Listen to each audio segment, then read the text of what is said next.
ऐसे जाना दिली उदास, भक्त ऐसे जाना दिली उदास, गेले अशा पाश निवारुणी. विषय तो त्यांचा झाला नारायण, विषय तो त्यांचा झाला नारायण. नावडे जनधन माता पिता, निर्वाणी गोविंद असे मागे पुढे, निर्वाणी गोविंद असे मागे पुढे. काहीच साकडे पडून विषय तो त्यांचा झाला नारायण. नावडे जनधन माता पिता. तुका म्हणे सत्य कर्मा भावे सहाय्य, तुका म्हणे सत्य कर्मा भावे सहाय्य. घातलिया भय नरका जाणे, विषय तो त्यांचा झाला नारायण. नावडे जनधन माता पिता विठ्ठल.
लक्ष्मीकांतं कमलनयनं योगधीर्ध्यानगम्यं वन्दे विष्णु भगवन् सर्वलोकैकनाथं. समचरण सरोजं सान्द्रलीलाभुदाहं जगन्नीतपानि मण्डनं मण्डनानां. तरुण तुलसीमाला कंदरं कञ्जनेत्रं सदैव विलासं विठ्ठलं चिन्तयामि.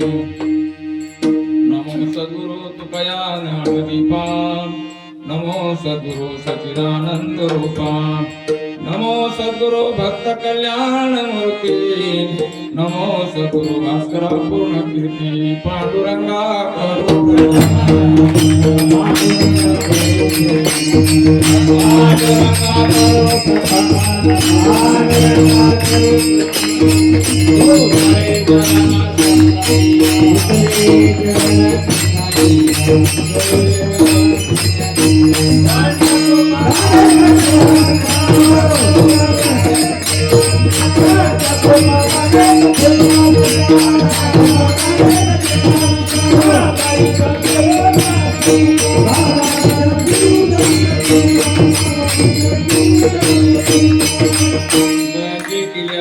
होय सकळ विद्येचे अधिकरणात येते बंधू श्री चरण विष्णूचे नमस्कार ओम नमो ज्ञानेश्वराय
श्री संत जगद्गुरु जगन्नाथ जगद्वंदनीय तुकोबारा यांचा 4 चरणांचा आणि जवळपास सर्वांचाच पाठात असलेला अभंग आहे. तुकोबारा अभंगातून भक्तांची लक्षणं आपल्या पुढे प्रतिपादित करतात.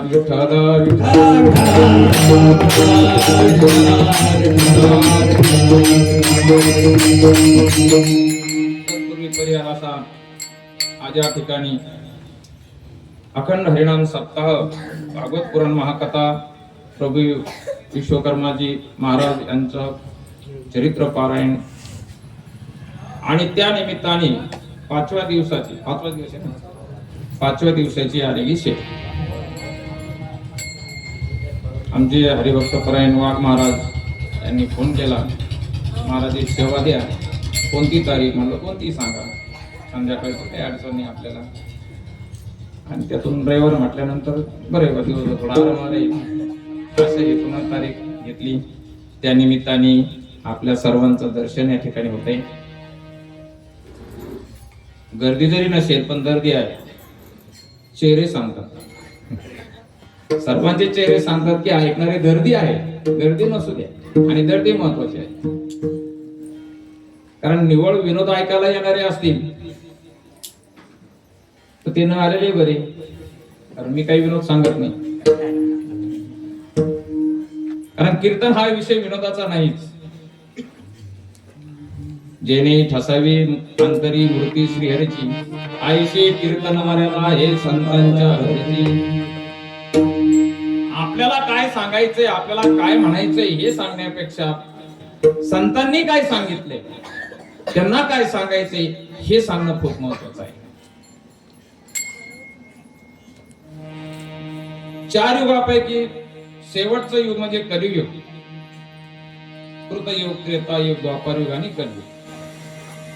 4 युगांचा जर विचार केला, कृत ध्यायते विष्णू, त्रेतायाम यजतो मुखा, द्वापारे परिचर्यानाम कुलोत हरी कीर्तनात.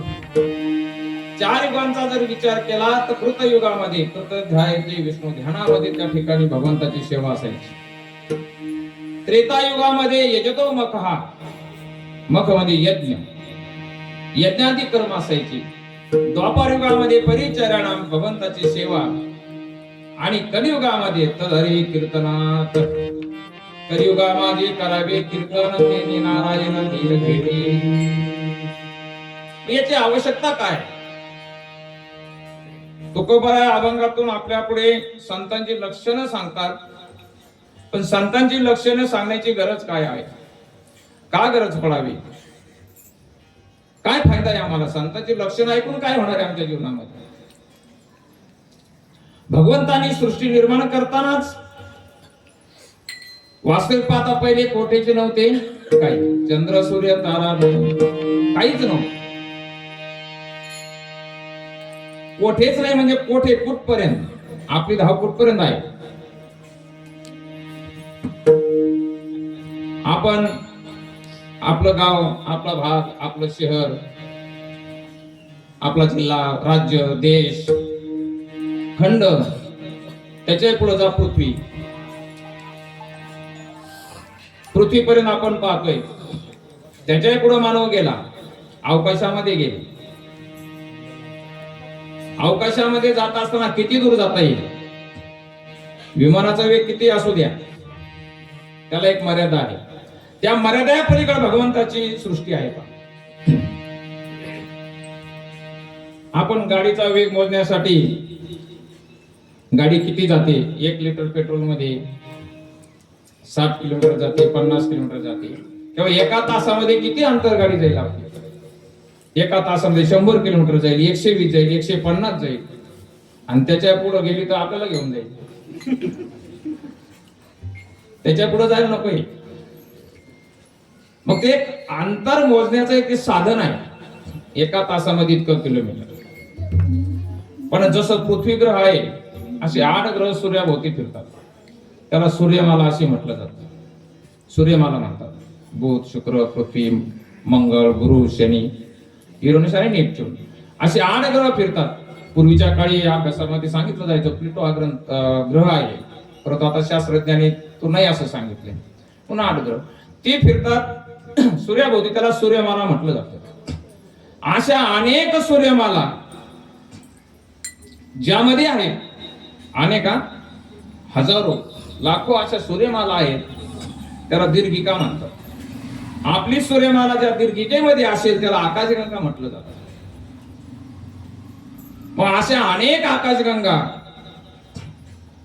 त्या ब्रह्मांडामध्ये आहेत. मग हे अंतर मोजायचं कसं? अंतर मोजण्यासाठी काय वापरलं जातं? तर प्रकाश वर्ष नावाचं एकक वापरलं जातं. प्रकाश वर्ष म्हणतात त्याला. प्रकाश वर्ष म्हणजे याचा अर्थ असा, एका वर्षामध्ये प्रकाश किती दूर जातो ती पट्टी वापरली जाते. एका वर्षात प्रकाश किती दूर जातो. वास्तविक प्रकाशाचा वेग इतका आहे की तो एका सेकंदामध्ये 3 लाख किलोमीटर जातो. 1 सेकंद, 1 म्हणेपर्यंत 3 लक्ष किलोमीटर हा प्रकाशाचा वेग आहे. मग एका सेकंदात इतका आहे तर 60 सेकंदात किती असेल? एका मिनिटात किती असेल? एका तासामध्ये किती? 24 तासामध्ये म्हणजे एका दिवसामध्ये किती? असे 365 दिवस वर्षाचे आहेत. 365 दिवसात तो किती दूर जाईल? आणि ते एकक म्हणून वापरलं जातं. 1 प्रकाश वर्ष. 2 ग्रहांचं अंतर 1 प्रकाश वर्ष, 4 प्रकाश वर्ष, 5 प्रकाश वर्ष. कल्पना करा कुठपर्यंत अंतर आहे. आणि हे सर्व जो निर्माण करतो त्याला भगवंत म्हणतात. विठ्ठल विठ्ठल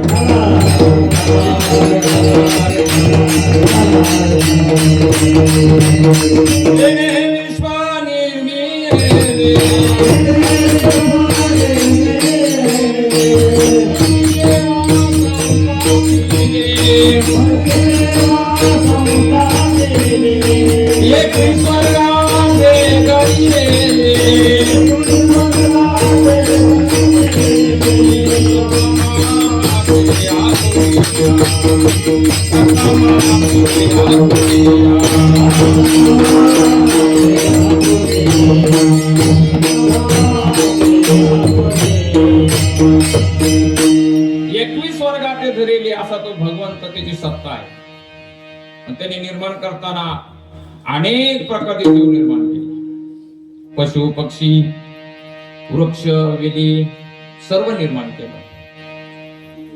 ग्रह निर्माण केले आणि सर्वात शेवटी मनुष्य प्राणी निर्माण केला. कारण सगळ्या प्राण्यांपेक्षा, सगळ्या जडजीवांपेक्षा वेगळा हा मनुष्य प्राणी आहे. कारण मनुष्य प्राणी विचार करू शकतो. मग याची निर्मिती का केली भगवंतानी? कारण भगवंताने निर्मिती यासाठी केली की सर्व जीवांची निर्मिती करताना 84 लक्ष योनी फिरून फिरून फिरून फिरून दुःख भोगत भोगत भोगत असाच त्याचा कालक्रम चालू राहतो. त्यातून काहीतरी सुटका व्हावी, त्यातून त्याची सुटका होऊन तो माझ्यापर्यंत यावा म्हणून मनुष्याची निर्मिती केली आणि त्याला विशेष अशी बुद्धी दिली. इतर सर्व प्राण्यापेक्षा सर्वात बुद्धिमान प्राणी म्हणजे मनुष्य प्राणी. ती बुद्धी याच्यासाठी दिली की त्याने मला जाणावं. हे सर्वसामान्य जीवांना बुद्धी दिली. मग आपल्याला बुद्धी दिल्यानंतर त्या बुद्धीचा वापर करून आपण आपली मुक्तता, आपली सुटका करून घेतली पाहिजे. पण आपण त्याच्यापर्यंत जात नाही, आपण त्याचा विचारच करत नाही. मग आपल्याला असेच फेरे मारत राहावं लागतं, पुन्हा जन्म घ्यावा लागतो. कारण जन्माला येण्याचे 3 कारण सांगितले जातात. पहिलं कारण आपलं पाप, जन्मा येणे घडे पातकांची मूळ. दुसरं कारण आहे वासना, वासनेमुळे जन्म घ्यावा लागतो. जन्म घेणे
लागे वासनेच्या संगे त्याचे अंगे झाले हरी. जन्म घ्यावा लागतो वासनेमुळे. जड भरत राजा हरणी गर्भात. काय कारण झालं? फक्त लळा लागला. सिंहाची डरकळी ऐकली, हरणीने त्या ठिकाणी गर्भ सोडून पळून गेली. ते पिलू घरी आणलं, त्याचं पालन पोषण केलं आणि अंतकाळी त्याला आठवलं की मी गेल्यानंतर या पाडसाचं कसं होईल. अंतकाळी त्याला आठवल्यानंतर जन्म पुढे हरणीचा घ्यावा लागला.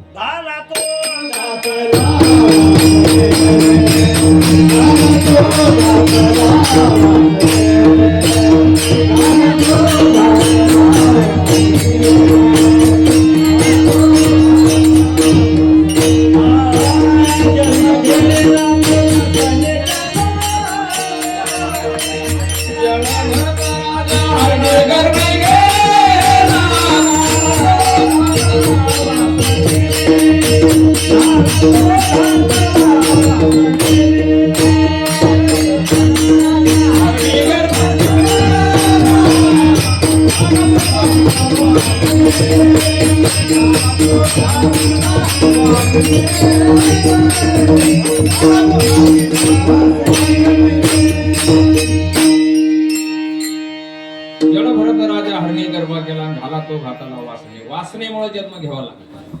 आणि तिसरं कारण सांगता येईल आपल्याला, जन्म काय घडत? कर्मासमुळे. आगा कर्मी जे उरावे ते सुख दुःख फळावे, तया ते भोगावया यावे देह एका. हा देह जन्म घेतो कशासाठी? तर आपलं कर्म जे काही शिल्लक आहे ते भोगण्यासाठी. केले कर्म झाले ते भोगा, केले कर्म झाले ते भोगा.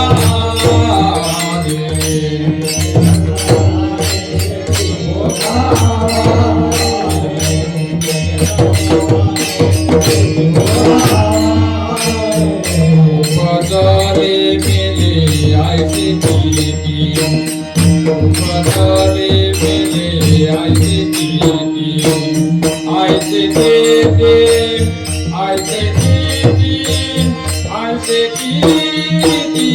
हरी मुखे दाता हर फले देता, हरी मुखे दाता हर फले देता, हरी मुखे दाता हर फले देता।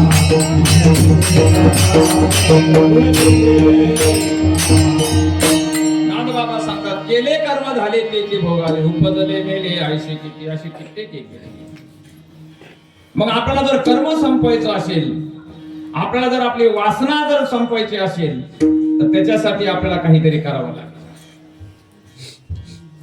मग काय करावं लागेल आपल्याला कळत नाही, आणि आपल्याला कळत नाही म्हणून संत अवतार घेऊन सांगत असतात. देव, संत आणि जीव, तुम्ही आम्ही सर्व जीव आहोत. संत आणि जीव वेगळे नाही, दिसायला सारखे आहेत. संत आणि देव सारखे आहेत. फक्त जीवाची अडचण अशी की देवापर्यंत कसं जायचे जीवाला कळत नाही.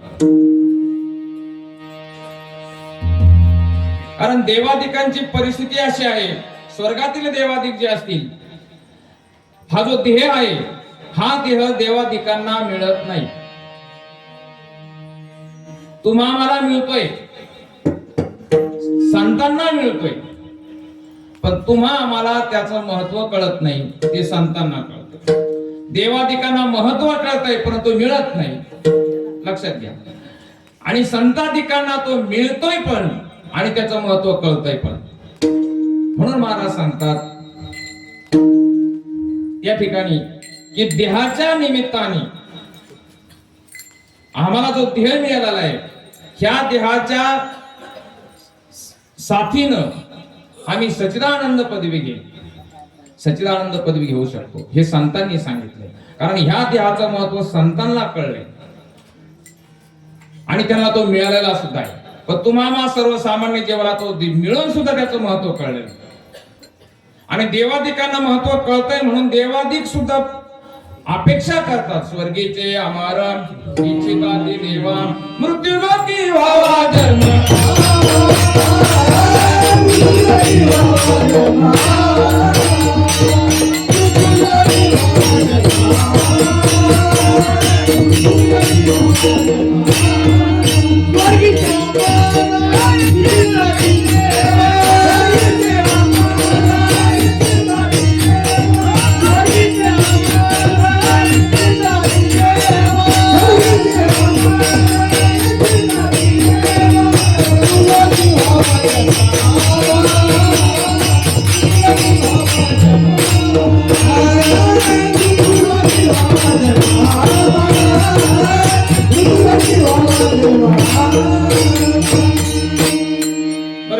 घेत असताना तो जन्म जरी आपण घेतलाय, ठीक आहे, त्याचं महत्व जरी कळत नसेल आपल्याला, त्याचा फायदा कळत नसेल, म्हणून आपण सुख भोगतोय असं काही नाही. आता या ठिकाणी आपण सर्वजण असं कोणी सांगावं की मी सुखी आहे, कोणी सांगू शकत नाही. जो भेटल तो दुःखी आहे बाबा, सगळे दुःखी आहेत आणि सगळ्याला अपेक्षा सुखाची आहे. सगळे दुःखी आहेत पण अपेक्षा मात्र सुखाची आहे. बरं, अपेक्षा असणे पण ठीक आहे, पण तो मिळण्यासाठी जो काही प्रयत्न करायचा ते प्रयत्न आपल्याकडून होत नाही, प्रयत्न चुकीचे होत. एक म्हातारी आपले जुन्या काळी गोधड्या शिवत असायची, आणि गोधड्या शिवताना काय झालं, तिची सुई हरवून गेली. आता सुई हरवल्यानंतर अडचण अशी झाली, सुई सापडेना. तिनं काय केलं, म्हणजे चला विश्वकर्माजी महाराज यांच्या मंदिरापुढे उजेड आहे, ती उजेडामध्ये आली, तिथं सुई सापडत बसली. सगळं कीर्तन होईपर्यंत तिथं तेवढाच उद्योग चालू होता. कीर्तन संपून सगळे घरी गेले. राहिलेले मंडळीने विचार केला, आवरावरी करणारे थांबले होते. म्हणे आजी नेमकं तुम्ही थांबल्या कशासाठी? म्हणे बाबा माझी सुई हरवली. सुई हरवली, आता खूप शोधली पण सापडत नाही. नंतर सहज लक्षात आलं, म्हणे आजी नेमकी सुई हरवली कुठं? म्हणे घरामध्ये. आता मला सांगा, आजीची सुई जर घरामध्ये हरवली असेल आणि ती जर मंदिराच्या उजेडात सापडत असेल, तिला सुई भेटेल? आपलं तेच चुकतंय, आपले प्रयत्न चुकतात. जी गोष्ट ज्या ठिकाणी नाहीच तिथं आपण शोधण्याचा प्रयत्न करतो. आपल्याला सुख हवं आहे, आपल्याला प्रत्येकाला सुख आहे. सर्व सुखाचे आशा जन्म केला, क्षण एक मुक्ती यत्ने नाही केला. हिंदता दिशाशी न पावला माया वेष्टीला जीव माझा. सर्वांना सुख पाहिजे. सुख फक्त कुठं आहे? त्या भगवंताकडे. सुख वाटे चिठाये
तुम्ही आणि सर्व सामान्य सुखी नाही. सुखी फक्त दोनच आहेत, एक संत आणि दुसरा भगवंत.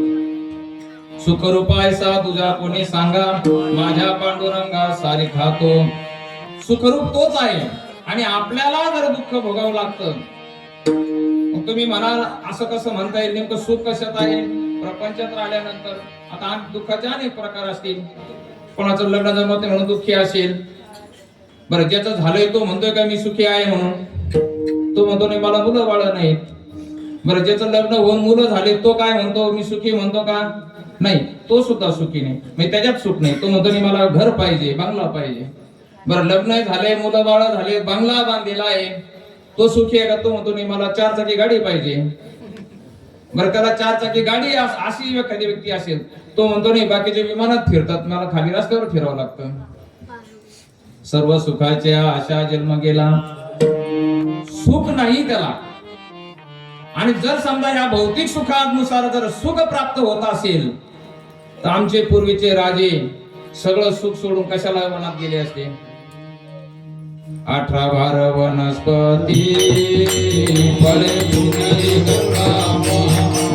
त्या घरी कुल स्त्रिया राज्य राणी व संपत्ती.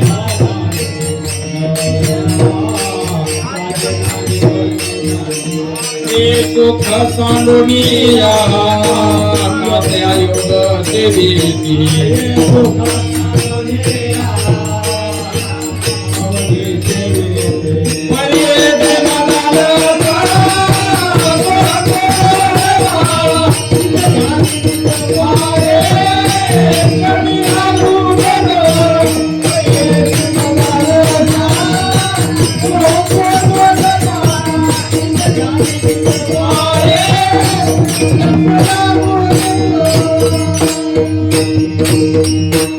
आपल्या बाळाला उपदेश करताना सांगते, बाळा 18 भार वनस्पती फळे फुले ओळती ज्या घरी कुलस्त्रिया राज्य राणी व संपत्ती. एवढं सगळं ते सुख सांडून या कासा योग सेविती. कशाला योगी बनले असतील ते? म्हणजे त्याच्यामध्ये सुख नाही, हे सिद्ध झालं. मग सुखरूप कोण आहे? तो भगवंत आहे. आपुला तो एक देव करून घ्यावा, तेने विने जीवा सुख नाही. मग भगवंत सुखरूप आहे. मग भगवंताला विचारत तुम्हाला सुख कुठं वाटतं? भगवंताने सांगितलं मला स्वर्गात एकट्यालाही सुख प्राप्त होत नाही. मला सुख कुठं वाटतं? या सुखा कारणे देव वेडावला, या सुखा कारणे देव वेडावला, वैकुंठ सोडून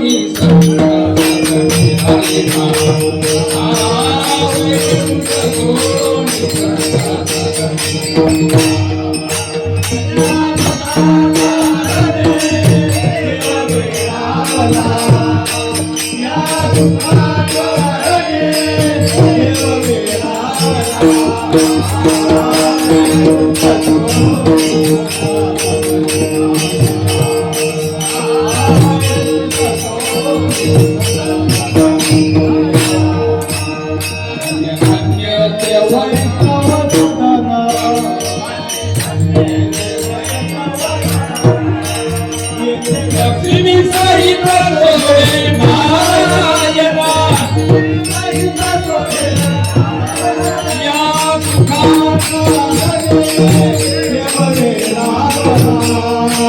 या सुखाचा रणे देव वेधावला वैकुंठ सोडून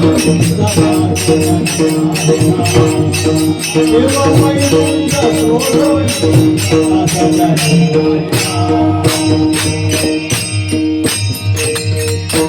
वैकुंठातून तो भगवंत धन्य धन्य संत सदन तेथे लक्ष्मी सहित शोभे नारायण.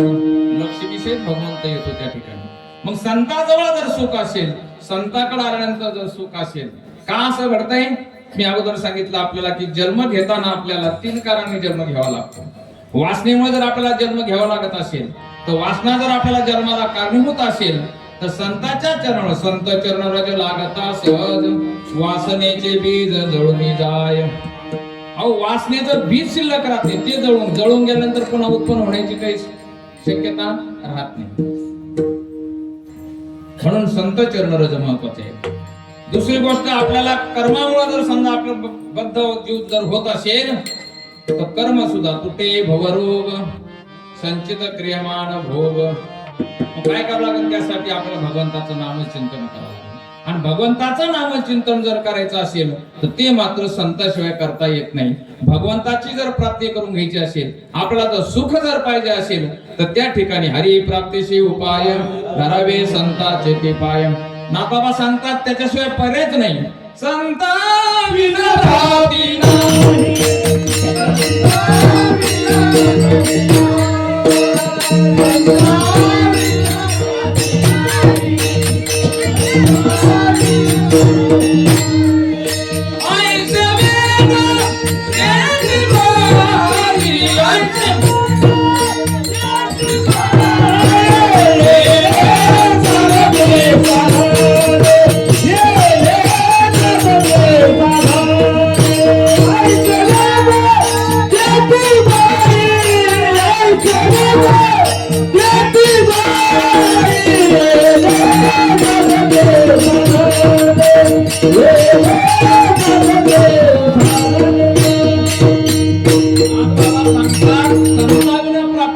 वेद देते बाई, अहो साक्ष देतात.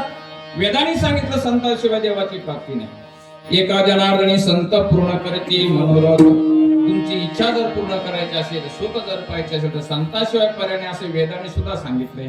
संत ते सांगतात. आणि म्हणून जर आपल्याला देवाकडे जायचं असेल, तर संत आवश्यक आहेत. संताला शरण जाणं आपल्याला आवश्यक आहे. पण नेमकं संत ओळखायचे कसे? मग तुकोबारांना विचारले एका जणांनी, महाराज संत जे आहेत ते कसे ओळखावे लागतील? त्यांचे काही लक्षण आहेत का? तर काही लक्षण महाराज अभंगाच्या प्रथम चरणाचा.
मला असं वाटतं पाकिट ठरवून आणलेले गायक आहे. नाही हो, फुकट आहे. न ठरवून आणलेले म्हणतो. ठरवून आणलेले का? आपण न ठरवता आणलेले असं म्हणतोय मी. याचं कारण असं आहे पहा, कारण पाकिट ठरवून आणलेल्या गायकांचं वैशिष्ट्य असं असतं की ते गाण्याच्याच चाली म्हटले जातात. मी आल्यापासून सुंदरती झाल्यापासून ऐकतोय सर्व सांप्रदायिक चाली, आणि सांप्रदायिक चाली म्हणणाऱ्या लोकांना जास्त लोक पैसे देत नाही. लोकांना गाण्याच्या चाली म्हटल्यानंतर पैसे मिळतात जास्त. जो कीर्तनकार जास्त विनोद सांगत त्याला पैसे जास्त मिळतात. म्हणजे मला कमी मिळतात असं नाही, माहिती म्हणून सांगतो, मी घेत नाही हे पण लक्षात राहू द्या. आता काही जण म्हणतात तुम्हाला गरज नाही म्हणून घेत नाही. परिचय सगळ्यांना नाही. आता आपले पंचाळ महाराज, वाघ महाराज, छळे लोक नाही परिचय. पहिल्यांदा तिकडच्या तुमच्या साईडला आलेलो आहे मी. जिल्हा परिषदेकडे मी शिक्षक पण आहे. बरेच जण म्हणतात शिक्षक म्हणल्यावर मग पैशाची काय कमी, मग तुम्हाला कशाला पैसे लागेल. पैसा कोणाला नकोय, पैसा कोणाला नकोय, किती असू द्या हे काय, पण कुठंतरी थांबलं पाहिजे माणसाने. सेवा म्हणून काहीतरी गोष्टी घडल्या पाहिजे. कीर्तन ही सेवा आहे. आपण कीर्तनाला सेवा म्हणू. मेवा लक्षात घेऊन जर कीर्तन असेल तर ती सेवा होत नाही. खूप गोड चाली गायल्यात आपण. कारण अशा चाली ज्या आहेत, जुन्या चाली ज्याला म्हणतो आपण, सांप्रदायिक चाली ज्या असतात ना, त्याच्यामध्ये जे सुख येते इतर चालीमध्ये सुख नाही. एकदा एका कीर्तनामध्ये असंच चांगलं कडक कपडे घातले गायक, कोट वगैरे घातलेला, ती एक फॅशन निघली पहा नवीनच महाराज. कोट घातले, हा कोट घालून, आणि त्याने प्रमाणाला चाल लावली. मी म्हणून नाही दाखवणार, राजा ललकारी अशी दे, त्या गाण्याची चाल लावली. आणि समोर काही मुलं बसलेली होती. अशी आताच्या नवीन पोराला नाही ती गाणी माहित, समजा थोडं 15 वर्षापूर्वीची घटना समजा तुम्ही. ते मुलगा अभंग काय चाललंय त्याकडे लक्ष नव्हतं. ते मुलग ते गाणं म्हणत होतं, ती चाल ऐकल्यानंतर. म्हणून गाण्याच्या चाली म्हणून सांप्रदायिक चाली असे, त्याच्यामध्ये आनंद आहे. विठ्ठल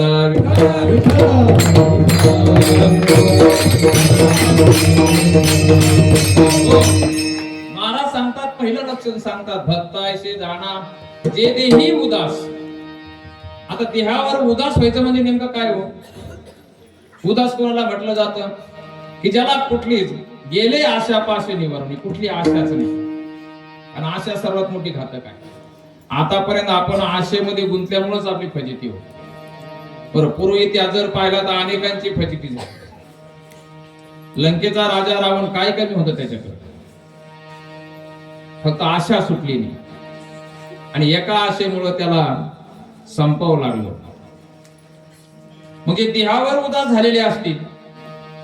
आता देहावर उदास कोणी होतं?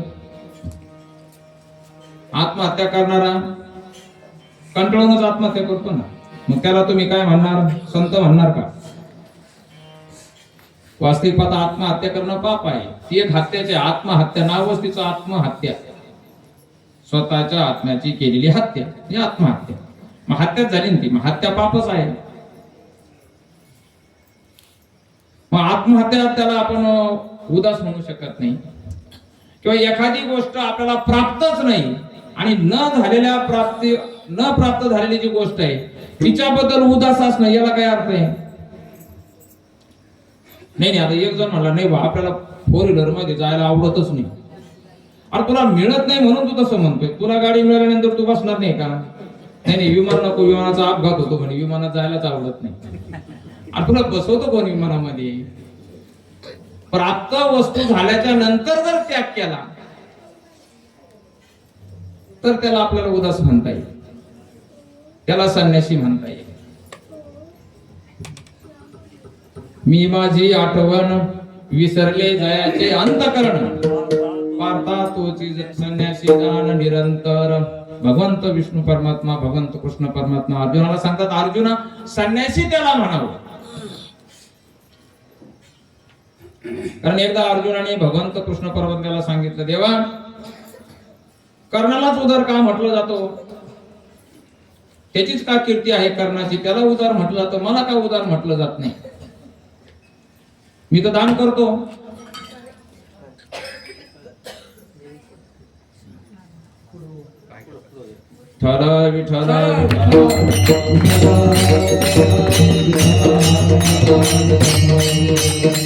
कर्णाला उदार म्हटलं जातं, मला उदार म्हटलं जात नाही. असं काय नेमका फरक आहे आमच्यामध्ये? कृष्ण भगवंतानी लगेच उत्तर नाही दिलं, थोडं वेगळ्या पद्धतीने उत्तर दिलं. असे फिरत फिरत चालले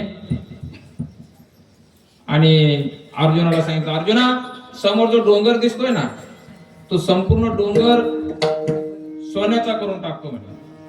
आता कृष्ण देवाला काय करता येत नव्हतं, सांडी मांडी हेळा मात्रे, मनात आलं संपूर्ण डोंगर तो सोन्याचा झाला. आणि सांगितलं तो संपूर्ण जे सोनं आहे ना, ते सगळं तू वाटून टाक म्हणे, दान कर, मग तुला सगळे दानशूर म्हणे. मग अर्जुनाने काय केलं, सगळ्या गावामध्ये जिकडे तिकडे दौंडी दिली, सांगितलं आज मी तुम्हाला सोनं दान करणार आहे. सोनं दान करणं म्हटल्यानंतर सगळे लोक मोठमोठ्या पिशव्या घेऊन निघाले. गर्दी झाली, रांगाच्या रांगा लागल्या, अनेक कामगार ठेवावे लागले अर्जुनाला. सगळी धावपळ झाली त्याची. ते सोनं वाटता वाटता वाटता वाटता पण ते सोनं संपता संपेना आणि लोकही थांबता थांबे. शेवटी वैतागला आणि कृष्णाकडे आला. कृष्णाला सांगितलं, कृष्णा आता बा झालं, मला दान करायची काही इच्छा नाही राहिली म्हणजे जास्त, काय थकून गेलो म्हणे मी सगळं. कृष्णाने सांगितलं ठीक आहे. आणि मग कर्णाला बोलून घेतलं अर्जुनाच्या हस्ते. कर्णाला बोलवून आणि कृष्णाने सांगितलं, कर्णाने विचारलं, देवा काय काय काम काढलं? म्हणजे काही नाही, हा समोर जे सोनं आहे ना म्हणे, सोन्याचा डोंगर पूर्ण केला म्हणे, ते जे सोनं आहे ना ते तुझ्या हाताने लोकांना वाटायचंय, तू दान करतोय अशा पद्धतीने वाटून दे. त्यांनी सांगितलं ठीक आहे. गावात गेला कर्ण आणि सगळ्या लोकांना सांगितलं, तो जे सोन्याचा डोंगर आहे, तुम्हाला जेवढं सोनं लागेल तेवढं घेऊन जाऊन गेला निघून. कर्ण दृष्टांत संपला माझा. भगवंताने सांगितलं अर्जुना, कर्णाला सांगितलं, त्याने काय केलं, फक्त लोकांना सांगितलं जा तुम्हाला घेऊन जायचं. त्याच्याकडे अहंकार, गर्व किंवा मोठेपणा स्वतःकडे घेतलाच नाही. तू तुझ्या हाताने वाटेत बसला म्हणून तुझी फजिती झाली. म्हणून कर्णाला उदार म्हटलं जातं. विठ्ठल विठ्ठल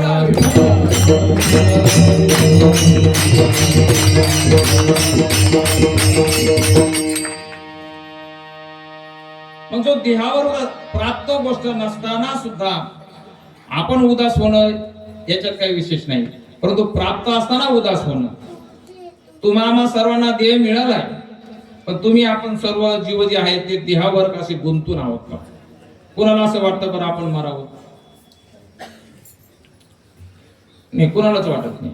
एक अशी म्हातारी होती, वैतागली, रस्त्यानं चालली, थकली, थांबली, एका झाडाखाली बसली. ते झाड होतं कल्पवृक्ष. कल्पवृक्ष इच्छेले फल देणाऱ्या झाडाला कल्पवृक्ष म्हणतात. इच्छेले फल देणाऱ्या गाईला कामधेनू म्हणतात. इच्छेला फल देणाऱ्या मनाला चिंतामणी म्हणतात. अशा त्या झाडाखाली ती बसली आणि वैतागली, म्हणे यमा येन मला घेऊन जा. यम लगे हजर तुझ्या पुढे. कोण रे बाबा तू? म्हणे मी यम. मग तू कशाला आला? म्हणे तुला न्यायला. आणि का बरं मला का बरं न्यायचं? म्हणजे तू तर म्हणली मला घेऊन जा म्हणून आलो नाही. मग म्हणायचं म्हणून म्हटले, म्हणजे काय लगेच घेऊन यायला जा असं थोडंच म्हटलं मी, लगेच मला घेऊन जा. विठ्ठल विठ्ठल मरावं कोणाला वाटत नाही, पण मरावं प्रत्येकाला. देहाचं तादात्म्य सुटत नाही, पण देह सोडावा लागतो. पण संत आमचे असे आहेत की देहावर ते असे उदास झालेले असतात, कारण त्याला त्या देहाच्या संबंधाने कुठल्याच प्रकारची आशा शिल्लक राहत नाही. कुठल्याच प्रकारची ती आशा ठेवत नाही, त्याच्यात गुंतून राहत नाही, त्या मायाजाळामध्ये, त्या देहाच्या तादात्म्यामध्ये. कारण मुळातच आपला जो जीव आहे तो मुळातः जर वास्तविक पाहता विचार करतो, तो मुक्त आहे. मुक्त होता परी बळे झाला बद्ध, घेऊन छंद माझे माझे. या देहाच्या संबंधाने आपल्याला दुःख आहे. एका मुलीचं लग्न ठरलं. थोडक्यात दृष्टांत सांगतो आपल्याला. लग्न ठरल्यानंतर गावातच दिली मुलगी, ती खेडेगावामध्ये जवळच काही घरं सोडून अंतरावर. त्या मुलीचं लग्न झाल्यानंतर लग्न होण्यासाठी जी तयारी चालू होती आणि उद्या लग्न, आज हळद लागली आणि नवरदेवाच्या घराकडे आरडाओरड सुरू झाली, रडापडी सुरू झाली. मग रडापडी झाल्यानंतर चौकशी केली ह्या बाईनं. मुलीच्या आईने विचारलं, म्हणे काय झालं? म्हणजे म्हणजे काय नाही म्हणे, त्या मुलाचं लग्न ठरलं होतं आणि तो मुलगा ऍक्सिडेंट मध्ये वारला. मग आता त्या बाईने काय करावं, मुलीच्या आईनं काय करणार, तिनं रडायला सुरुवात केली, डोकं आपटायला सुरुवात केली. नंतर पुन्हा निरोप आला म्हणे नाही म्हणे त्याचा भाऊ वारला म्हणे. मग रडायचं थांबली. जोपर्यंत त्या देहाविषयी आसक्ती धरली तोपर्यंत दुःख आहे. आपण स्वतःहून डोक्यावर घेऊ, पुढीलांचे ओझे ना आपल्या माता. पंढरपूरला यात्रेला जाताना चालत असताना एक व्यापारी बाई होती आणि त्या व्यापारी बाईने काय केलं, कपडे वगैरे काही अशा वस्तू विकायला घेऊन जायची, भलं मोठं गाठोडं बांधलेलं आणि डोक्यावर घेतलं आणि चालत चालत असताना थकली ती. थकल्यानंतर एका वारकऱ्याला विनंती केली म्हणे बाबा थोडं मला मदत करू लागा म्हणे, ओझं आहे खूप, चालून चालून थकले म्हणे, घेऊ लाग थोडं. ठीक आहे म्हणे घेतो म्हणे. त्याने डोक्यावर घेतलं, नेमकं पुढं गाव लागलं आणि गावाच्या वेशीवर त्या गावाचा नियम होता की त्या गावात व्यापारी बाहेरचे कोणी जर आले तर त्यांना कर भरावा लागायचा, कर द्यावा लागायचं. मग ते गठोड्यावाल्याला थांबवलं, ते जकात करवाल्याने नाकाराने थांबवलं. थांबा म्हणे, काय म्हणे याचा कर भरा म्हणे. मी कस काय भरू, तुम्ही घेऊन चालले म्हणे वस्तू डोक्यावर तुमच्या दिसतात. त्यांनी सांगितलं ते माझ्या नाहीत, तुमच्या जवळ आहेत कर भरा. त्यांनी सांगितलं थांबा थोडं, ती आजी पाठीमागून येते. त्याने ते गठुडं बाजूला ठेवलं, ते आजीला येऊ दिलं ना आजीला सांगितलं आजीबाई तुमचं गठुडन तुम्ही, झाला बाजूला. आता त्याला कर भरावा लागेल का, नाही. कर कोणाला भरावा लागेल, ते बाई. जोपर्यंत ओझं दुसऱ्याचं आपण डोक्यावर घेतलंय तोपर्यंत आपल्याला दुःख आहे आणि ओझं बाजूला केलं तर आपल्याला दुःखातून मुक्तता मिळते. विठ्ठल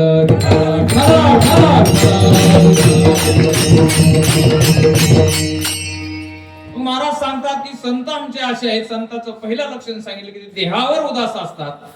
देहावर उदास असल्यानंतर त्यांना कुठल्या आशेचा पाश त्यांना अडकून ठेवत नाहीत. मग नेमकं जर त्यांना कोणताच प्रवृत्त नसेल मग त्यांना आनंद तरी कशात मिळतो, करतात काय, अभंगाच्या दुसऱ्या चरणात विषय तो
त्यांचा एकच विषय आहे. रात्रंदिवस आम्हा युद्धाचा प्रसंग, रात्रंदिवस भगवंताचं चिंतन. नावडे जन धन माता पिता. महाराज म्हटले व त्यांचा विषय नारायण आहे. मग काहीने विचारलं मग त्यांना धन म्हणे धन आवडत नाही. बरं धन आवडत नाही इथपर्यंत ठीक आहे. तुकोबारायांना छत्रपती शिवाजी महाराजांनी नजराणा पाठवला तो परत केला कारण धन आवडत नाही. मग बरं इथपर्यंत ठीक आहे. मग माता पिता आवडत नाही असं कसं म्हणता म्हणे महाराज. भक्ताला, संतांना, साधूंना माता पिता आवडत नाही हा काय प्रकार आहे, असं कसं होईल. कारण माऊली वर्णन करतात सर्व तीर्थांचे धुरी जी एका माता पितरे तयासी विजय शरीरे लोणकीजे.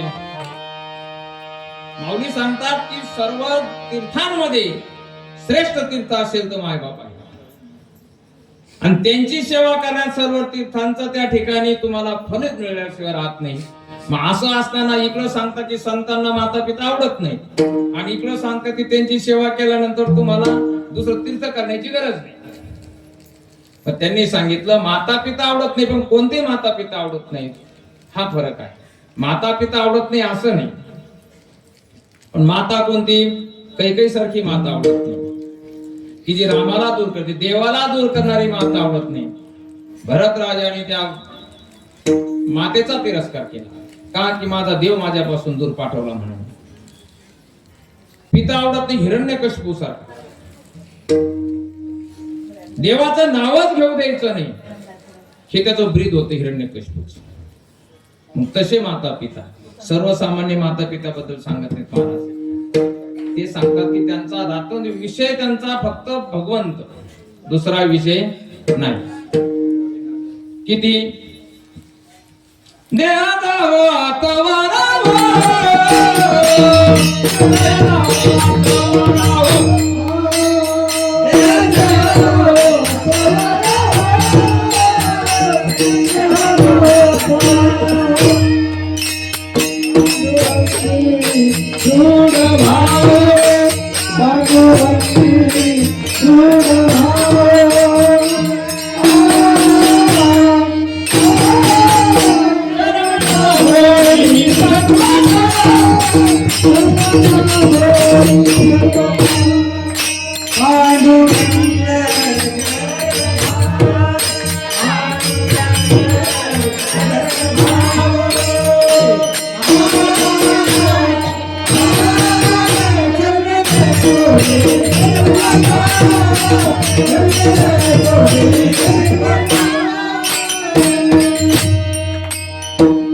जावो, नामदेव महाराजांचं सांगे, देह जावो अथवा राहो, पांडुरंगी दृढ भाव, चरण न सरडी सर्वता आन तुझी पंढरीनाथा.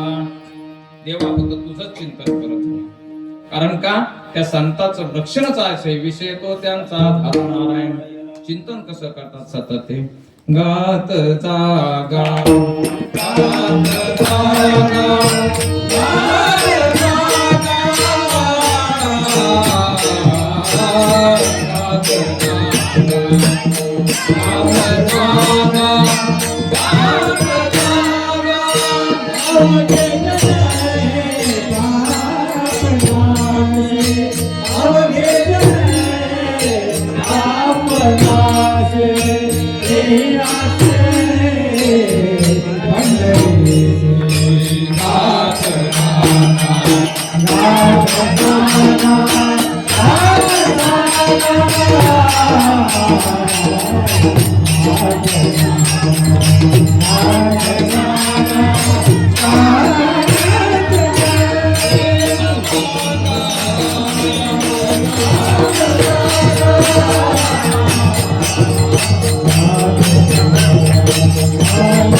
गात जागा, गात प्रेम मागा विठ्ठला.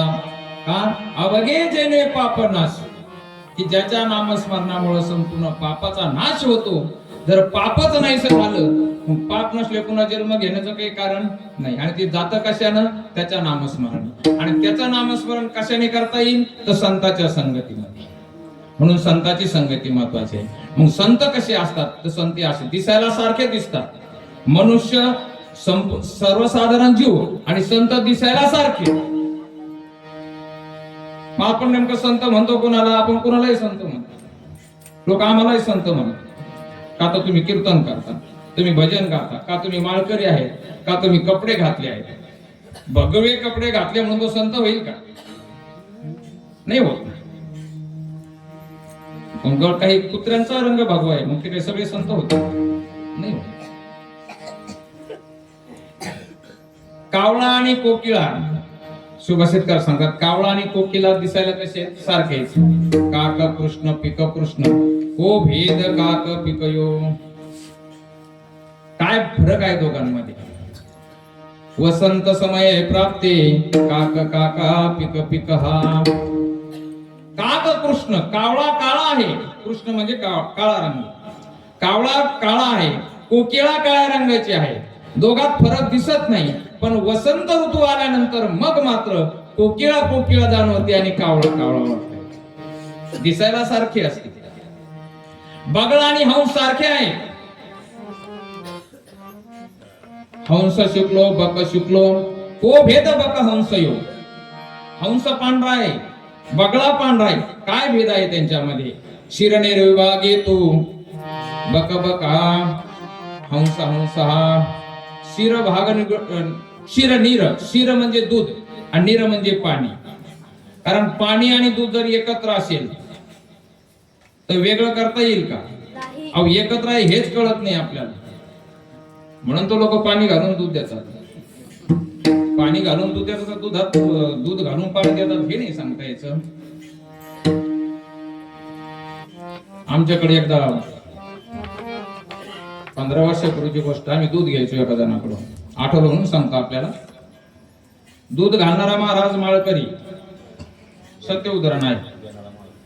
माळकरी मोठी माळ, माझ्यापेक्षा मोठी माळ होती गळ्यामध्ये, आणि त्यांनी सांगितलं गुरुजी म्हणे तुम्हाला दूध घ्यायचं नाही, पण आपल्याला म्हणलं प्युअर दूध पाहिजे आपल्याला, पूर्ण निरस दूध.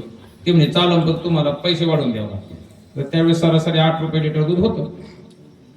8 रुपये 10 रुपये लयच विश्वासाने दिलं तर 15 रुपये द्यायचे. मी सांगितलं 20 रुपयाने घेतो, मुलांसाठी लागतं म्हटलं, चांगलं देऊ पण पाणी खराब असू शकतं. 20 रुपयाने ठरवलं. 20 रुपयाने ठरवल्यानंतर महाराज पहिले 1 2 3 4 8 दिवस ते दूध येत राहिलं व्यवस्थित. नंतर अशी अवस्था आली की त्याच्यात पाणीचं प्रमाण वाढत वाढत वाढत चाललं. मग ते आमच्या घरच्यांच्या लक्षात आलं, म्हटलं याच्यात पाण्याचं प्रमाण वाढत चाललं म्हणे. मग काही म्हटलंच नाही आम्ही त्यांना. महिना 2 महिने काय घेतलं असेल, नंतर महिन्याचे हिशोब केला आणि पैसे दिले त्यांना. म्हटलं पैसे द्या आणि उद्यापासून दूध बंद करा. मग काय झालं, काय काही तुम्हाला असं का बंद करताय? नाही म्हटलं मला दूध नकोय म्हटलं तुमचं. नाही काही दुधात तुम्हाला काही फॉल्ट वाटला का आमच्या? मी म्हटलं तसं काही नाही, तर कशाला काय म्हणायचं. माळीची शपथ म्हटलं. काय म्हणे, माळीची शपथ दुधात मी पाणी टाकत नाही. म्हटलं शपथ घेऊ नको, पण मला दूध नकोय, मला त्याची गरज नाही. पण त्या दुधात पाणी आहे का नाही हे आपल्याला समजू शकतं, पण वेगळं करता येईल नाही, करता येणार. पण हंस असा पक्षी आहे की तो त्यातलं फक्त दूध सेवन करतो, पाणी तसंच शिल्लक ठेवतो. मग त्यावेळेस कळतं हंस हा हंसच आहे आणि बगळा बगळाच आहे. विठ्ठल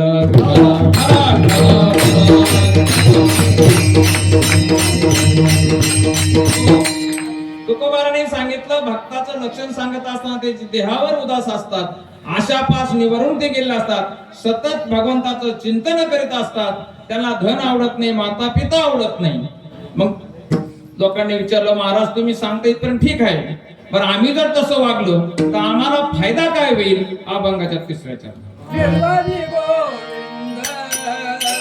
निर्वाणी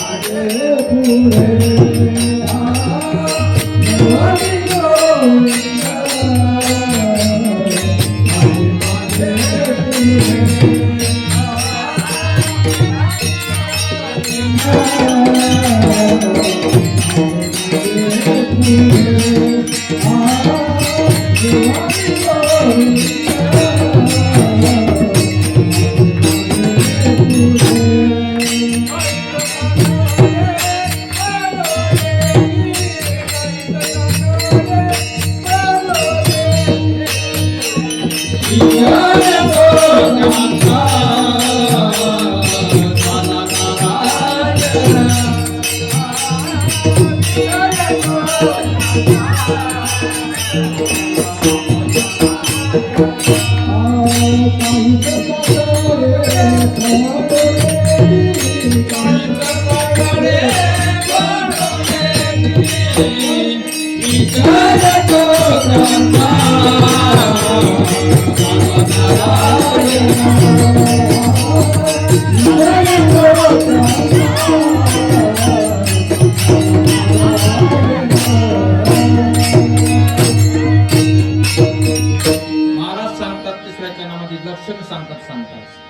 जे संत आहे, जे भक्त आहे, त्या भक्ताच्या मात्र निर्वाणी गोविंद असे मागे पुढे, त्यांच्या मागे पुढे राहतो. आणि काहीच साकडे पडून येते, कुठले संकट होऊ, कुठले संकट येऊ, माझ्या विठोबाचा कैसा प्रेम भाव, आपण देव होय पडी देवभाव प्रेमाचे आपण मागे पुढे उभा राहे सांभाळ, त्याचा सांभाळ तो भगवंत करतो. ज्यांचा सांभाळ भगवंत करतो त्याला संत म्हणा. विठ्ठल विठ्ठल. कारण भगवंताचं प्रीत आहे, भक्ता राखे पाया पाती दुर्जनाशी संभारी, दास्य करी दासाचे नुनी नसाये, वाढिले ठाईचे भाने टाकून या धावे, आवाज देईपर्यंत उशीर होतो. भक्ताचं ऊन सहन होत नाही त्याला. उन्हीनं हे तयाचे उदाहरणच घ्यायचं ठरलं आपल्याला. शिशुपालाचं उदाहरण मी सांगत असतो नेहमी. शिशुपालाला 100 अपराध झाल्यानंतर भगवंतानी सुदर्शन चक्राने त्याचं मुंडकं उडवलं.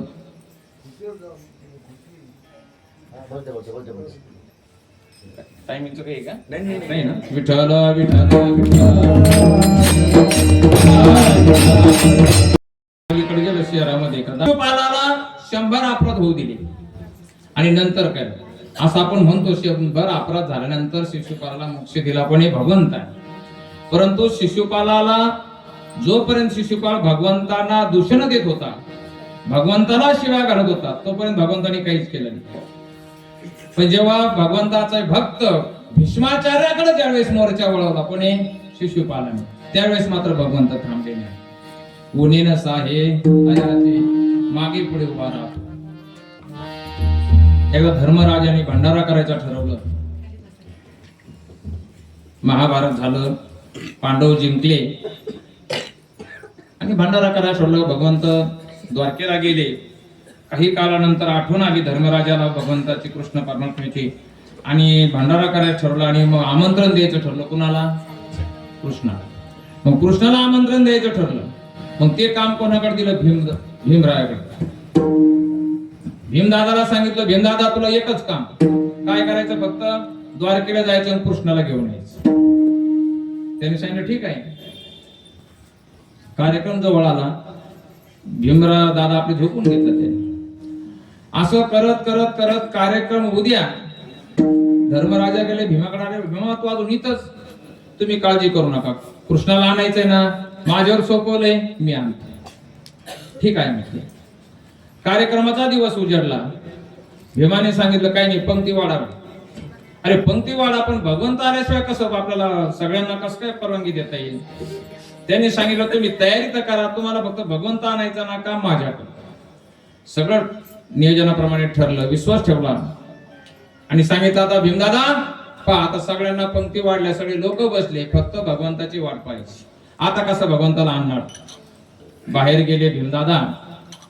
हातामध्ये गदा घेतली, गरगर गरगर गरगर गरगर फिरवली, आकाशात सोडून दिली आणि कृष्णाला आवाज दिला, कृष्णा ही गदा जी वर गेलेली आहे ती गदा खाली येणार आहे आणि आल्यानंतर माझ्या मस्तकात पडणार आहे. मग आता तू बघ काय करायचं. तिकडं घंटा वाजली द्वारकेमध्ये. भक्त संकटात आहे. भगवंत त्या ठिकाणी क्षणाचा विलंब न लावता भाने टाकून या धावे वाहनालाही मागं टाकलं आणि भगवंत आले. वरची वर गदा धरली आणि खाली गदा घेतली आणि भीमाच्या पुढे उभं राहिले.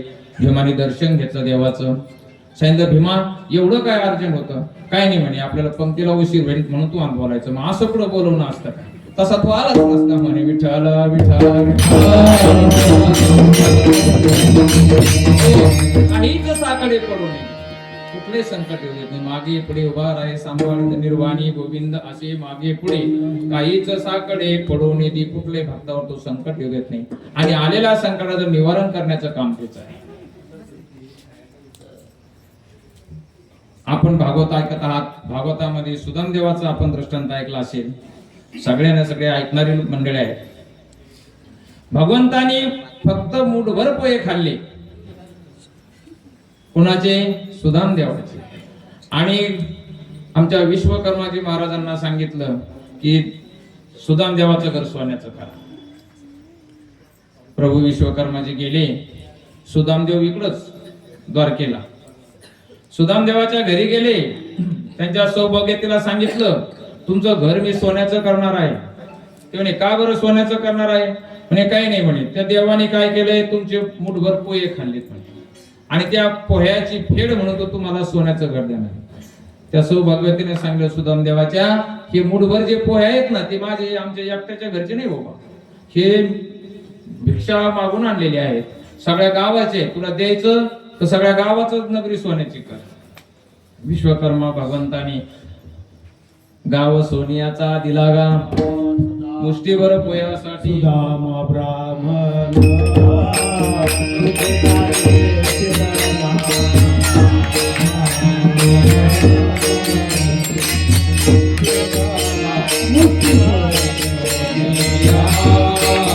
त्याच्या भेटीला दिलेला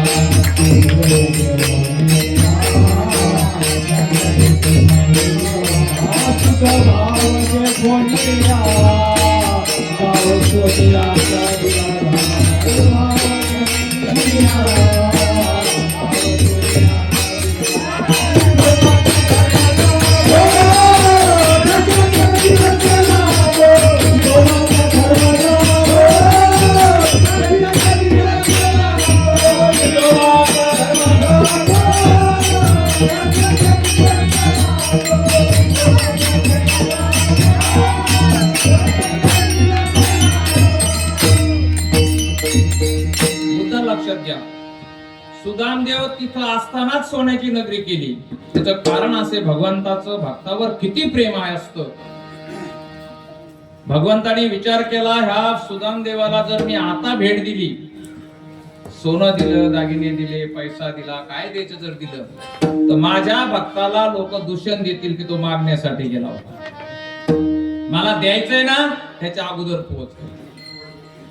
सुदाम देवाला घरी जाण्याच्या अगोदर सोन्याची नगरी करून ठेवली. काहीच साकडे पडून गेली. मग आपल्याला जर त्या टप्प्यापर्यंत जायचं असेल, तिथपर्यंत जायचं असेल, तर आपल्याला काय करावं लागेल? काहीच करायचं नाही, फक्त प्रेमाने भगवंताचं भजन करायचं. विठोबा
भक्त कसे ओळखायचे की जे देहावर उदास असतात, आशा सोडून गेलेले असतात, त्याचा पाश त्यांना बाधित नाही.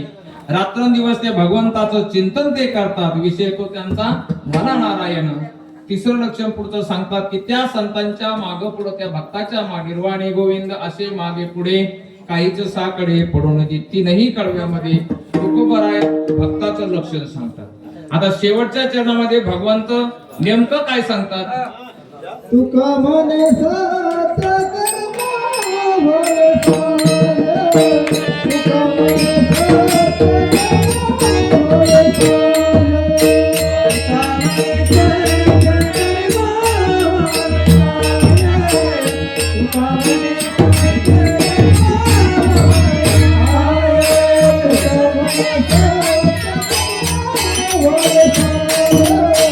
तुका म्हणे सत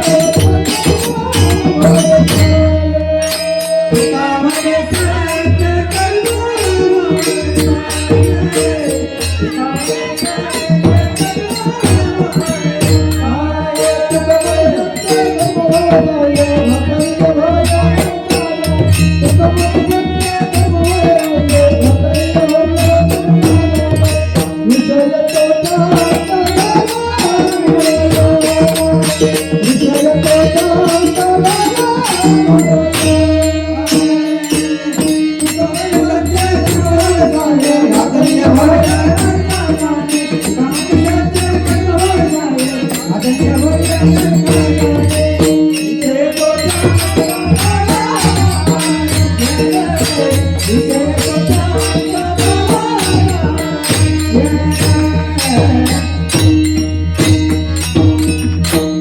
म्हणे सत्य कर्म व्हावे साय घातलिया भय नरका जाणे. आता काही जण असं म्हणतात की दोन अर्थाने आपल्याला सांगता येईल. तुकोबाराय म्हणतात सत्य कर्म व्हावे साह्य, सत्य कर्माला साह्य करा, नाहीतर तुम्हाला घातलिया भय नरका जाणे असा एक अर्थ निघतो. पण असा अर्थ असा होतो त्या ठिकाणी उपदेश असतो. तुका म्हणे सत्य कर्म व्हावे साह्य, सत्य कर्माला जर तुम्ही साह्य नाही झाले तर तुम्हाला नरकात जावं लागेल याचा अर्थ उपदेश. मग 3 कडव्यामध्ये तुकोबाराय जर समजा लक्षणं सांगत असतील तर शेवटच्या कडव्यात ते उपदेश कसं काय करतील? उपदेश करू शकत नाही. तुकोबारायांना असं सांगायचंय तुका म्हणे सत्य कर्म व्हावे साह्य, म्हणजे असे संत आहेत की ते सत्य कर्माला साह्य करतात, भलं त्यांना नरकात जाण्याची भीती घातली तरी सुद्धा हे लक्षण ते सांगतात. मग नरकाची भीती घातल्यानंतर सत्य कर्माला साह्य कसं करतात एक उदाहरण आपल्या पुढे मांडतो आणि आपल्याला सेवा आपल्याला पुढे चालायची.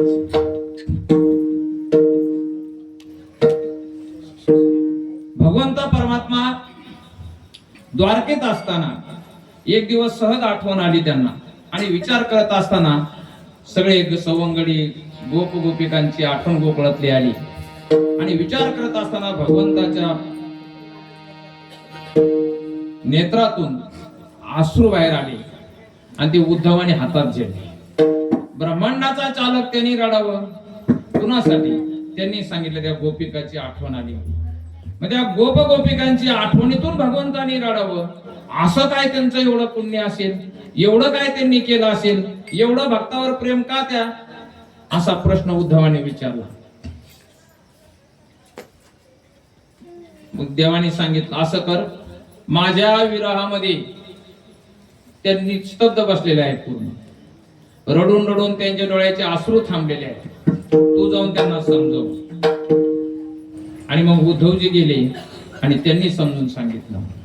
पण ते काय समजून सांगणार?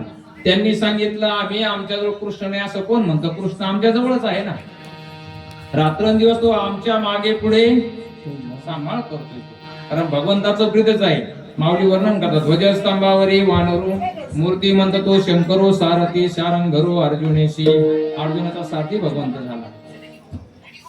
पायको पाठीशी घातला आपण पुढारा राहिला, तेने पंचजन्म असला अवलीळाची देखा नवरतया प्रभूचे अद्भुत प्रेम भक्ताचे जित सारथ्यपण पार्थाचे करीत असे.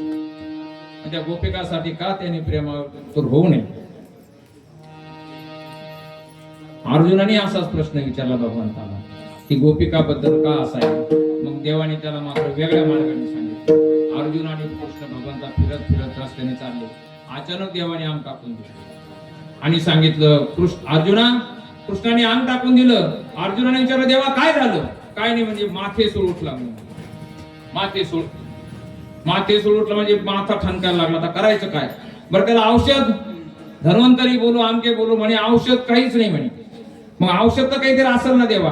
देवाने सांगितलं एकच औषध आहे, माझ्या खऱ्या भक्ताच्या पायाची माती जर माझ्या कपाळाला लावली तर माझा त्या ठिकाणी तो माती सूळ थांबतो. अर्जुनाने विचार केला देवाचं वेगळंच नाटक सुरू झालं. म्हणजे आता कोणता भक्त असा आहे की आपल्या पायाची माती देवाच्या माथ्याला लागेल? सगळीकडे फिरून आला अर्जुन, त्रैलोक्यामध्ये हिंडून आला. देवाला सांगितलं देवा कोणीच द्यायला तयार नाही. सगळे सांगतात आमच्या पायाची माती देवाच्या माथ्याला लावायची, आम्हाला काय नरकात जायचं? त्यांनी सांगितलं असं कर, आता गोकुळापर्यंत गेलता का म्हणे? तो नाही, गोकुळात नाही गेलो म्हणे. मग जा म्हणे त्या गोपिकांना विचारून पहा. मग गोकुळामध्ये गेला. अर्जुन गेल्यानंतर गररा टाकला सगळ्या गोपिकांनी. अर्जुनाला देवाची बात खबर काय, देवाचं कसं चाललंय, आमची आठवण काढली का, अशी चौकशी सुरू केली. त्यांनी सांगितलं काही नाही, सगळं चांगलंय, पण देवाला म्हणे माथे सूळ उठलं. देवाचं डोकं थांबता थांबेना दुखतंय म्हणे. मग त्याला औषध काय नाही केलं? अर्जुनाने सांगितलं औषध मी सगळ्या त्रैलोक्यात त्रिभुवनात हिंडलो पण औषध मिळालं नाही. म्हणजे असं काय औषध आहे? त्यांनी सांगितलं भक्ताच्या पायाची माती देवाच्या डोक्याला लावली की देवाचा माती सूळ थांबल. सगळ्या गोपिकांनी सांगितलं आमच्या पायाची माती घेऊन. अर्जुनाने सांगितलं तुम्हाला नरकात जावं लागेल. त्यांनी सांगितलं नरकात गेलं तरी चालेल, पण आमच्या देवाला जर सुख मिळत असेल, आमच्या देवाचं जर दुःख हरण होत असेल, घातलिया भय नरका जाणे. आम्हाला नरकाला जाण्याची जरी भीती घातली तरी आम्ही ती मान्य करणे, आम्ही सत्य कर्माला सहाय्य करू. महाराज सांगतात भगवंत त्या ठिकाणी की जे संत आहेत, जे भक्त आहेत, शेवटच्या चरणात सुद्धा महाराज लक्षणच सांगतात विठ्ठल. तुकामने सत्य कर्म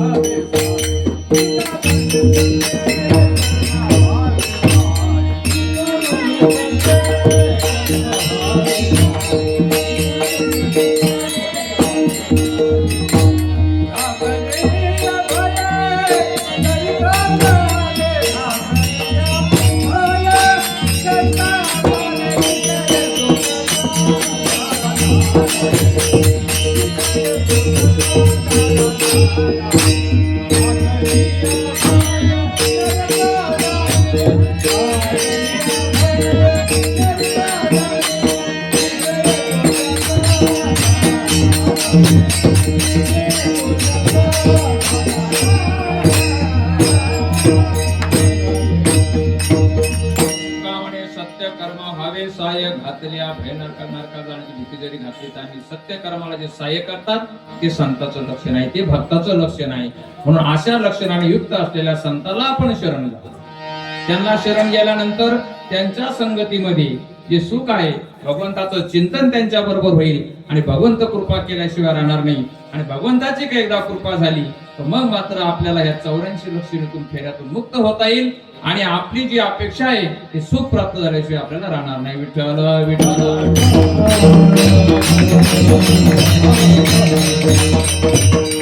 कारण संताचं असं आहे, संताच्या संगतीमध्ये संत संगतीचे काय सांगू सुख आपण भरपूर काही उदाहरणं आपल्याला देता येतील, वेळ आपला संपत आलेला आहे. कारण सहज बोलणे हितोपदेश करुणी सायास शिकविती. संत हे सहज बोलण्यातून त्याचा उपदेश प्राप्त होतो. नवे नवे जर तसं नाही झालं तर मग मात्र समजावून सांगतात करुणे सायास शिकविती. किंवा भगवंत तुकोबाराय समजा एक ठिकाणी जे संत आहेत म्हणून संताच्या पायावर विश्वास ठेवला तर काय होईल, संत भागल्या मज वाहतील कडी आणि त्यांच्या जोडे सर्व सुख. भागलो थकलो तर ते कडेवर घेतात, कडेवर घेतात म्हणजे आम्हाला मागं पडू देत नाही. म्हणून संतांना शरण जायचंय. संतांना शरण घेणं अशा लक्षणाने युक्त असलेले जे संत असतील अशा संतांचं. कारण आपण जीवनामध्ये प्रपंचामध्ये संसारामध्ये अनेक प्रकारचे पाप आपण करत असतो. काही मुद्दामून पाप केलं जातं, काही नकळत पाप झालं जातं. असं कुठल्याही प्रकारचं जर पाप असेल तर भगवंताच्या नामाने मात्र हरिनामामृत मोक्ष त्याचे दृष्टीपडे किंवा मोक्ष त्याला मिळेल. किंवा तृणाग्नी मिळे समरस झाले सैसे नाम केले जपता हरी.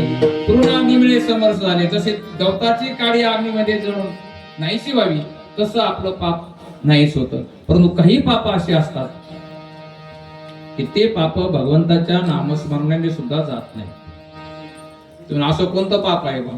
असे काही ठराविक पाप आहेत. तीर्थक्षेत्राच्या ठिकाणी केलेलं पाप ते भगवंताचं नामस्मरण घेतलं जात नाही. हेतू पुरस्कार केलेलं पाप किंवा सप्ताहामध्ये केलेलं पाप. तुम्ही आम्ही सप्ताहामध्ये काय करतो, सप्ताहामध्ये अनेक प्रकारच्या चुका आपल्याकडून होऊ शकतात. जर अशा काही चुका असतील, असे तीर्थक्षेत्राच्या ठिकाणी संतभूमीच्या ठिकाणी झालेले पातक ते मात्र देवाच्या नामचिंतनाने जात नाहीत. ते जाण्यासाठी एकमेव मार्ग असा आहे, तुका म्हणे पापे जाते संताच्या जपे. असे जे पाप असतील ते मात्र संतांचा जप केला. कारण भगवंत कसा आहे, जसा आला तसा. भगवंताचं भक्ताला केपाय दुर्जनाशी संवाद. पण संतांचं तसं नाही. संत सगळ्यांना घेऊन चालतात. सगळ्यांना सुख मिळावं ही तळमळ संतांची असते. म्हणून त्यांच्या नामस्मरणाने सर्व पाप आपली नाहीशी होतील. म्हणून सर्वांनी प्रेमाने एकदा टाळी वाजून असं संतांचं नामस्मरण घ्या. ज्ञानेश्वर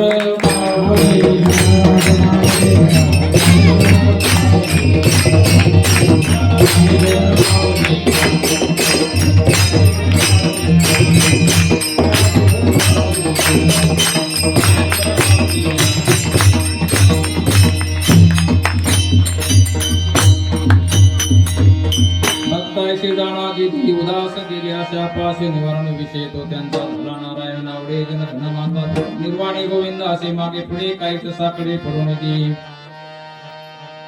जेवढं शक्य होईल जेवढं गुरुवाऱ्यांची साधू संतांची जेवढी कृपा तसा अभंग सोडण्याचा प्रयत्न केला. माझा अर्थ असा नाही की तो अभंगाचा अर्थ असाच असेल. तुकोबरायांचे अभंग समजा एवढी सोपी गोष्ट नाही, सखोल अभ्यास आहे. कारण पश्चिम वेद त्याला म्हटलं जातं. माझ्या अल्पमतीप्रमाणे शक्य होईल तेवढा प्रयत्न केला. चुकीचं असेल ते माझ्या बुद्धीचे दोष समजा, आणि जे बरोबर असेल ते भगवंताची कृपा, साधू संतांचे आशीर्वाद, मातृपित्रांचे आशीर्वाद, त्या न्यायानं सर्वांच्या सहकार्याने सोडवण्याचा अभंग प्रयत्न केला. गोड मानून घ्या, चुकलं असेल ते परत देऊन टाका. तुका म्हणे सत्य कर्म भावे साय, तुका म्हणे सत्य कर्म भावे साय, तुका म्हणे सत्य कर्म भावे साय, तुका म्हणे सत्य कर्म भावे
Thank you.